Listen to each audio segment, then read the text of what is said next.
Hello，大家好，我係 Abby，實在太耐冇見大家啦。我發覺咧，我每次拍片咧個開場白都係好耐冇見大家，但係冇辦法，因為實在咧太繁忙啦，湊小朋友嘅日子，我諗應該有2個幾月咧，我係冇拍過片啦。咁呢段日子咧，我除咗係湊小朋友啦，我啱啱仲去完荷花 BB 展。咁究竟咧，我哋喺嗰個會場度買咗啲乜嘢啦？第一次去嘅體驗係點樣樣啦？同埋最緊要就係我仔仔第一次參加佢人生第一個爬比賽，過程係點樣樣呢？今集同大家慢慢分享一下。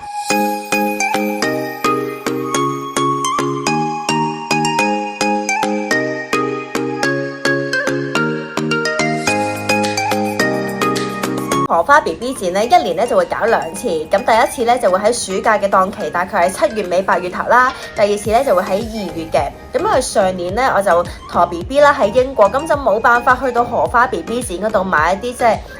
育嬰嘅產品啊、嬰兒嘅產品啊。咁所以咧就我爸爸媽媽就帶我去。咁當時咧佢哋就搖佢咁樣就影咗俾我睇，有啲乜嘢有啲乜嘢啊。咁我就未感受到大家成日講話，喂，好熱鬧啊，好平啊，好多贈品啊。因為我媽咪爹哋咧年紀大，咁佢哋都係有目標針對性去啲某啲嘅攤檔嗰邊買完就即刻走，咁所以都未感受到當中嘅熱鬧。今年咧我哋喺香港嘛，咁所以咧就喺7月30號佢開幕嘅第一日咧，我就帶埋仔仔啦同埋老公咧一家3口第一次去到會展荷花 BB 展。咁究竟個體驗係點樣樣呢？我覺得可以用2個字去形容，就係瘋狂。因為咧我哋去過，即係大家有去過分展啊，都會知道其實咧為咗拗你做生意啦，啲檔主其實咧你一出會展站或者係灣仔站咧，經過嗰條天橋進入會展之前咧，你都一定會係好辛苦嘅。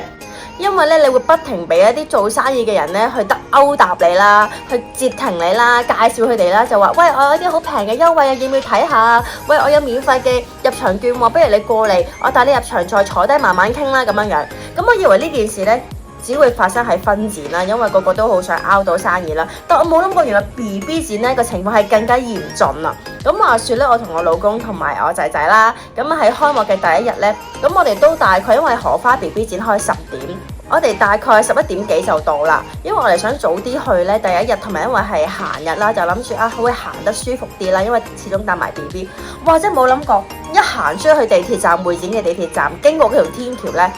已經係水泄不通，講緊係朝頭早11點幾，跟住有好多嘅人咧就會即刻見到你推 BB 車咧，蜂擁而至，好似今日蜂溜蜜糖咁樣樣啦。然之後咧，你基本上係行唔到嘅，個個就會話：你可唔可以咧幫我填份問卷啊？好簡單，留低你嘅個人資料啊。跟住佢就會拎好多嗰啲禮物仔啦，例如係嗰啲沙錘啊。跟住我喺嗰度大概都迷失咗10分鐘到，因為原來佢哋好多都係保險公司，佢哋就會好想知道究竟你有冇幫小朋友去買一啲保險啊。然之後咧，佢哋啲禮物咧係巨吸引嘅。咩叫巨吸引呢？即係大個公仔啊，或者係沖涼神器啊、安撫神器啊，或者係呢一啲防跌嘅神器啊，即係會令到你覺得哇，咁大嚿嘢，亦都係非常實用嘅嘢。咁你覺得填份問卷留低個電話咁唔緊要啦咁樣樣。但係我發覺咧，其實之後我諗翻都覺得係服服地嘅，因為嗰度咧大部分條天橋咧擺攤嘅都係保險供應商啦，同埋咧佢哋有一個絕技嘅，就係話唔好意思，因為咧呢個地方好細啊，然之後咧我哋啲客都好多，咁所以咧你即刻要嗰塊贈品咧，其實係而家唔存在嘅。我哋之後咧會有專人聯絡翻你，會約你喺屋企，譬如附近啊或者方便你嘅地方咧去進行交收嘅。咁首先你只要留低你個電話，同埋幫佢填份簡單嘅問卷咧，咁佢就會送一啲好簡單嘅玩具啊，或者好簡單嘅貼紙啊，嚟敷衍咗你之後就話咧，我嗰份真正嘅禮物咧就會再打俾你。但其實講真啦，我事後睇翻 fact 咧，原來有好多人咧4-5年前已經中過呢啲招噶啦，因為嗰份禮品係從來都唔會存在嘅，佢唔會打俾你嘅，佢只係攞咗你嘅電話追 KPI。咁你得到嘅咧就係一啲好現成嘅，我覺得都幾冇用嘅禮物，即係例如喺貼紙啊、公仔啊，或者呢啲氣球，其實唔知咩嚟噶，即係你勾喺度。咁當日咧，其實我哋去 BB 展之前咧，我係並沒有任何要購物嘅目標同埋心水嘅。我嘅目標就係，因為啲人成日講話 BB 展好多贈品，即係基本上你要拉喼去攞贈品，而你消費嘅嘢其實係唔多嘅。咁所以呢，我事前呢就已經喺各大嘅奶粉供應商嗰邊呢就做咗個網上登記啦。咁我係攞佢哋一啲譬如新手媽媽或者係孕媽媽嘅禮品，係啦，因為而家咧就好方便嘅，除咗有現場即刻登記之外呢，其實佢有條隊呢係特別俾一啲即係預先喺網上做咗登記嘅爸爸媽媽去排，咁就節省個排隊時間啦。咁所以呢，我同我先生呢分別就喺唔同嘅攤位拎住各自嘅 QR code 呢，就去到唔同嘅奶粉供應商嗰邊就排隊攞禮品。咁但係當日呢，其實拎贈品對我嚟講都係其次，因為嗰一日我就幫我個仔呢報咗佢人生第一個比賽，就係爬行比賽啦。因為呢，我仔仔呢而家就9個月大啦，咁佢呢其實講真喺屋企呢，佢都唔係點樣爬嘅，咁佢會識爬，但係可能佢會喐一兩喐，然之後又會坐翻低。我覺得好似呢，平時喺屋企呢，冇一樣嘅物件可以吸引到佢，會覺得哇可以瘋狂爬周圍喐咁樣。因為我啲朋友嘅 BB 可能對遙控會有好有興趣嘅，或者可能對佢熟悉嘅玩具佢會好有呢個想爬去拎嘅衝動。但我發覺我個仔係對於任何物件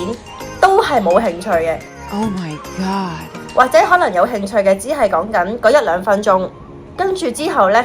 可能你轉個頭行開咗，再拎翻同一樣嘅物件俾佢呢，佢就已經興趣不大噶啦。咁所以呢，事前我係冇期望過佢會攞任何嘅獎啊，或者係會唔會排得好快啊，我係冇諗過。我就覺得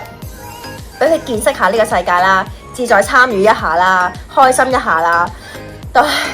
點知我覺得成件事同我係想像中完全唔一樣。我個仔呢，對任何嘢都冇興趣，唯獨是對食物呢，佢係有少少嘅衝動，即係佢見到會攞，或者佢會揸住咁樣，係啦。咁所以我覺得唔緊要啦，我就攞星星餅。咁佢嗰陣時呢，等待進入呢個比賽場地呢，佢都仲係對呢件事呢好有呢一個興趣，即係佢會捉住個星星餅，然之後係咁拎啊，會係咁望啊咁樣。咁我覺得啊都好啊，咁起碼佢都會有咁嘅興趣啦。點知